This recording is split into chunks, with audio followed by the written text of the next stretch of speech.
A notícia que escandaliza o Brasil, colocando também ou demonstrando mais uma vez uma suspeita de caso de corrupção envolvendo o judiciário dessa vez. Já tivemos aí suspeita de corrupção envolvendo o legislativo e executivo e agora o terceiro poder, o judiciário, mais uma vez.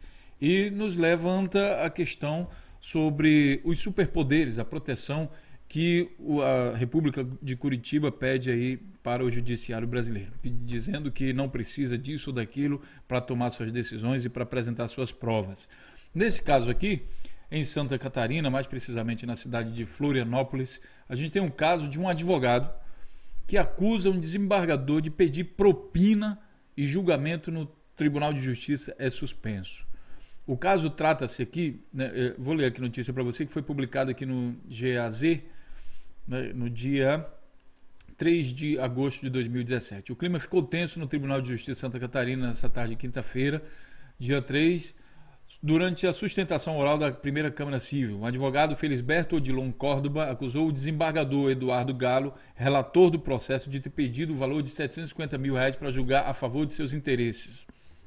A causa envolve uma disputa de 35 milhões de reais. Aqui no site da Globo, da G1, você vai ver esse caso sendo explicado aqui no vídeo com mais detalhes. Trata-se aqui de uma disputa por honorários, uma causa que já dura mais de 50 anos, e aí o total dessa disputa já está no valor de 35 milhões. E aí o advogado que acusa o desembargador de ser corrupto, ele diz que o camarada já recebeu uma proposta do Rio de Janeiro no valor de 500 mil, mas que eles poderiam cobrir isso se eles dessem 750 mil. Uma espécie de leilão. O desembargador estaria praticando um leilão da sua decisão sobre a causa. Então, quem dá mais leva? É aquilo que a gente também de vez em quando fala sobre a grande mídia. Quem dá mais leva. Então é uma coisa meio até que como um prostíbulo, sei lá, uma espécie de prostituição do judiciário, prostituição da grande mídia, do legislativo e de uma série de coisas. Nos faz entender que a corrupção no Brasil não está limitada, como muitos afirmam, a um partido ou a uma ou duas pessoas. É uma coisa mais profunda. Tentar resolver a corrupção trocando esse ou aquele outro não vai resolver o problema de maneira efetiva. Então, o que acontece aqui? Eu li essa notícia e vi, me chamou atenção e também chamou atenção de grande mídia brasileira. Né? Como eu falei aqui, você pode ver um pouco mais de detalhes. Aqui no site do consultor jurídico também está confirmando que houve esse negócio. O caso foi gravado pelo celular e o que chama atenção nessa gravação, vou deixar aqui o link para vocês, é que o advogado que acusa é um senhor de idade que tem muitos anos de carreira. Portanto, não parece que ele faria uma acusação sem sentido. Ele tem um nome também a zelar, digamos aí, está quase no final da sua carreira como advogado. E ele faz acusação num desembargador aparentemente jovem, né, e chama o cara na frente do presidente lá do caso do Tribunal de Justiça de safado, de corrupto e pede investigação. Então o desembargador pede para o presidente do Tribunal de Justiça que manda prender o advogado.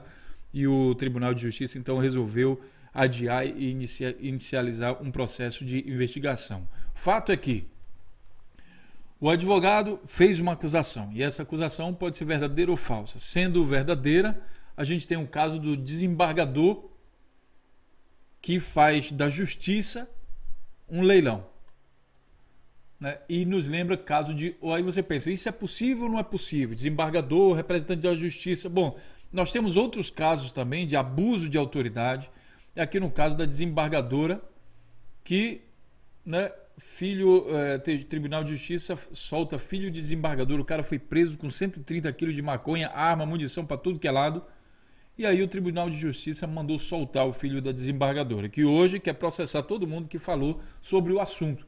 Toda a mídia que falou sobre o assunto. A própria desembargadora quer processar todo mundo. Ninguém vê ela tentando investigar, será que meu filho fez isso mesmo? Não, o que a gente vê é que ela está tentando processar todo mundo, toda a grande mídia que falou nisso. E aí a gente tem mais um caso, né, que quem sabe envolve corrupção, envolvendo desembargador, o próprio judiciário brasileiro, o sistema da justiça brasileiro. Imagine, e agora o próprio advogado acusando o desembargador. Então não seria algo novo se houvesse corrupção dentro daí do setor jurídico. Agora, se ele tiver errado, ele está jogando o nome dele na lama, está apelando para uma coisa que realmente digamos, covarde, tentar adiar o caso, né, para que ele ganhe mais tempo, sei lá, mas aí ele perde o nome. Imagino que um camarada com grande experiência como ele tem, ele não vai simplesmente correr esse risco de jogar o nome dele na lama assim. Agora, o detalhe que eu faço aqui a consideração é justamente a maneira como ele se expressa para denunciar o desembargador. Vocês têm que ver o vídeo, que vocês vão ver que o advogado fala com muita propriedade, com muita certeza do que está fazendo, inclusive chamando o desembargador de safado. Então seria digamos assim, caso ele tivesse mentido, o advogado, ele seria um ator incrível, né? Deveria trabalhar como ator, porque realmente a convicção que ele mostra é muito grande. E por último, as minhas considerações sobre a questão que é tema no Brasil, que é o abuso de autoridade. Lembrando aí República de Curitiba, novamente, que pediu nessa reforma dele aí que eles querem fazer, as 10 medidas contra a corrupção, uma proteção especial para procuradores, juízes e desembargadores, no caso que eles estivessem apurando crimes de denúncia. Eles poderiam coletar a prova da maneira que quisessem e não poderiam ser julgados por mais ninguém, criando uma espécie de superpoderes, né? Uma classe da população, da sociedade, que estaria imune a qualquer tipo de julgamento. Aí você pensa, será que é isso que a gente quer, levando em consideração que também há casos de corrupção dentro do próprio judiciário, envolvendo também, em alguns casos, procuradores da República, envolvendo desembargadores, juízes e toda a classe, porque são feitos de humanos. Nesse caso aqui, imagina, o salário de um desembargador é quanto? É 20 mil, 30 mil, 50 mil, sei lá quanto é. E aqui, de uma tacada só, numa decisão, o cara pode ganhar 750 mil reais. Pensem nisso. O canal Notícias Comentadas tem a função de levar você a formar uma opinião com um pouco mais de profundidade. E a gente convida você então a compartilhar esse vídeo, se inscrever no nosso canal e nos ajudar a levar esse senso crítico a toda a sociedade do Brasil e também do resto do mundo. Um grande abraço, a gente se vê então no próximo vídeo. Até lá!